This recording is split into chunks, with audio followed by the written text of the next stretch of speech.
प्रिय दोस्तों, नमस्कार।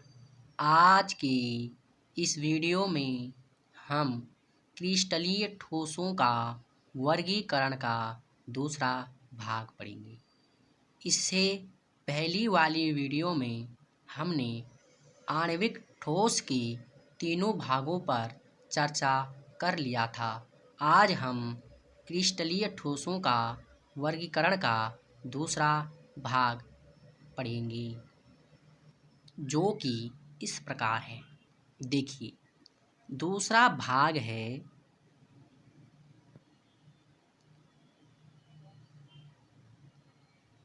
आयनिक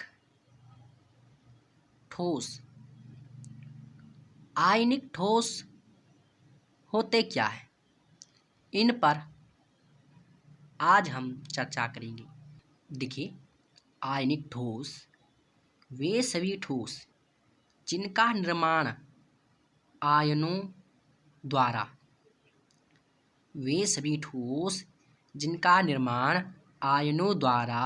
विद्युत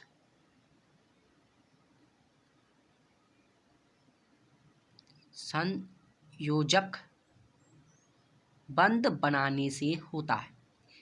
आयनिक ठोस वे सभी ठोस जिनका निर्माण आयनों द्वारा विद्युत संयोजक बंध बनाने से होता है, आयनिक ठोस कहलाते हैं। इससे पहले हमने आपको बताया था सह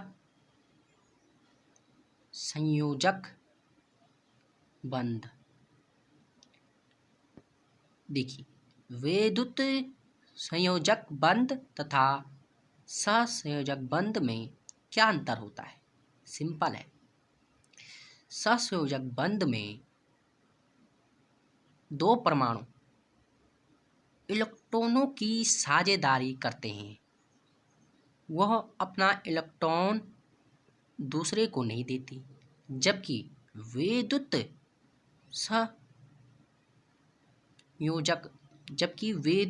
संयोजक में यहाँ इलेक्ट्रॉन दूसरे परमाणु को देते हैं।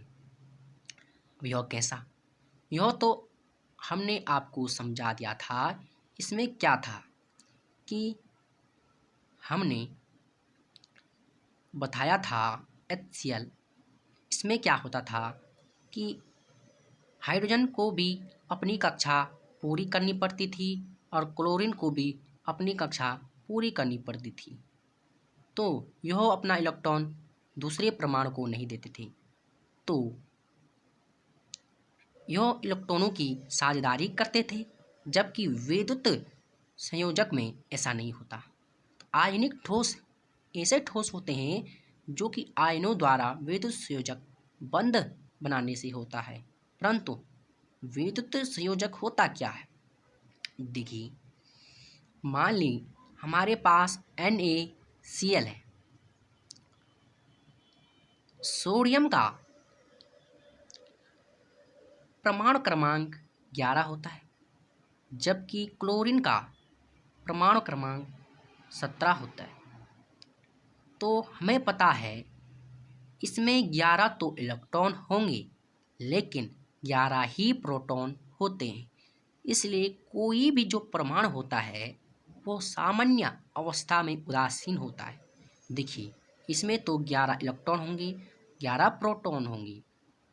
देखिए, इसकी पहली कक्षा में 2 इलेक्ट्रॉन, दूसरी कक्षा में 8 इलेक्ट्रॉन और तीसरी कक्षा में 1 इलेक्ट्रॉन होगा। क्लोरीन की पहली कक्षा में 2 इलेक्ट्रॉन, दूसरी कक्षा में 8 इलेक्ट्रॉन, जबकि तीसरी कक्षा में 7 इलेक्ट्रॉन होता है। अब ये दोनों विद्युत संयोजक बंध बनाते हैं, लेकिन कैसे? देखिए, हमें पता है सोडियम को अपनी अंतिम कक्षा पूर्ण करने के लिए 7 इलेक्ट्रॉनों की जरूरत है, लेकिन इसे 7 इलेक्ट्रॉन कोई नहीं दे पाएगा। तो सोडियम क्या करता है? अपना 1 इलेक्ट्रॉन त्याग देगा ताकि उसकी कक्षा पूर्ण हो। उसकी कक्षा पूर्ण हो तब उसके पास 10 इलेक्ट्रॉन बचते हैं। इस इलेक्ट्रॉन को त्यागने से उसकी कक्षा पूर्ण हो जाती है। जबकि क्लोरीन की अंतिम कक्षा में 7 इलेक्ट्रॉन होते हैं, 3, 4, 5, 6, 7। देखिए, इसको एक इलेक्ट्रॉन की ज़रूरत होती है। अब क्लोरीन और सोडियम दोनों परमाणु क्या करते हैं? सोडियम के पास एक इलेक्ट्रॉन अतिरिक्त था, तो सोडियम अपना इस इलेक्ट्रॉन को त्याग कर क्लोरीन को दे देता है। तो क्लोरीन के अंतिम कक्षा में 8 इलेक्ट्रॉन पूर्ण हो जाते हैं। देखिए, सोडियम के पास बचे 10 इलेक्ट्रॉन और प्रोटॉन इसके पास 11 हैं। प्लस प्रोटॉन पर प्लस चार्ज होता है, प्लस के इसके पास ज़्यादा है, तो सोडियम पर धन आवेश आ जाता है।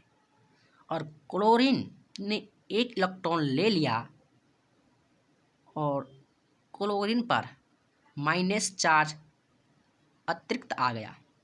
इसमें जो प्रोटॉन थे वो 17 थे, प्लस चार्ज 17 थे, और इलेक्ट्रॉन भी 17 थे, माइनस चार्ज 17 थे। लेकिन क्लोरीन ने एक इलेक्ट्रॉन ग्रहण कर लिया, जिसके कारण इसमें इलेक्ट्रॉनों की संख्या 18 हो जाती है, अर्थात माइनस चार्ज एक और अतिरिक्त हो जाता है, तो क्लोरीन पर माइनस चार्ज आ जाता है। अब देखिए, सोडियम के पास प्लस चार्ज, क्लोरीन के पास माइनस चार्ज, दोनों प्लस माइनस के कारण दोनों एक दूसरे से मिल जाते हैं और NaCl का निर्माण करते हैं। इस प्रकार आयनिक ठोस विद्युत संयोजक बंध बनाते हैं। तो आपको समझ आ चुका होगा आयनिक ठोस क्या होते हैं। वे सभी ठोस जो आयनों द्वारा विद्युत संयोजक बंध बनाने से जिनका निर्माण होता है, आयनिक ठोस कहलाते हैं। एग्जाम्पल NaCl है। अब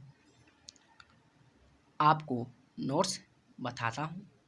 देखिए, आयनिक ठोस वे सभी ठोस जिनका निर्माण आयनों द्वारा विद्युत संयोजक बंध बनाने से होता है, आयनिक ठोस कहलाते हैं। Example NaCl। गुण की बात करें, देखिए गुण में ये कठोर होते हैं। हमने नमक देखा होगा, नमक कठोर होता है। ये भंगुर होते हैं। जो नमक है उसे हम NaCl भी कहते हैं। ये भंगुर होते हैं, नमक पर चोट मारे वो टूट जाते हैं, उसके भूरे भूरे बन जाते हैं। ठोस अवस्था में विद्युत के कुचालक तथा द्रव अवस्था में विद्युत के सुचालक होते हैं। जो NaCl है, ठोस अवस्था में ये कुचालक होंगे, लेकिन जैसे ही इन्हें पानी में डालते हैं, द्रव में डालते हैं, तो N प्लस अलग हो जाता है, Cl माइनस अलग हो जाता है, तो यह विद्युत के सुचालक हो जाते हैं। इस वीडियो में इतना ही। Thank you. Have a nice day.